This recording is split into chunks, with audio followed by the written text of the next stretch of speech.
O'zbekiston Respublikasi Soliq kodeksining 139-moddasi 2-qismiga asosan sayyor soliq tekshiruvida hisobga olish hujjatlarining, tovar moddiy qiymatliklar va pul mablag'lari harakatining, shuningdek, soliq to'lovchining faoliyati bilan bog'liq bo'lgan boshqa axborotlarning tahlili o'tkaziladi.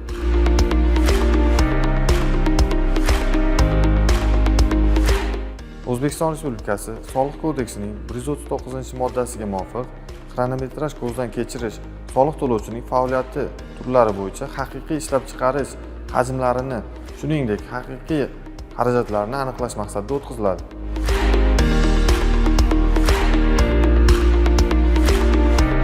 Sayyor soliq tekshiruvida asosiy vositalar, tovar moddiy boyliklar, pul mablag'lari va hisob-kitoblarni inventarizatsiyadan o'tkazish, mol-mulkning haqiqiy mavjudligini aniqlash, haqiqatda mavjud mol-mulkni buxgalteriya hisobi ma'lumotlari bilan solishtirish, majburiyatlar hisobda to'g'ri aks ettirilganligini tekshirish maqsadida o'tkaziladi.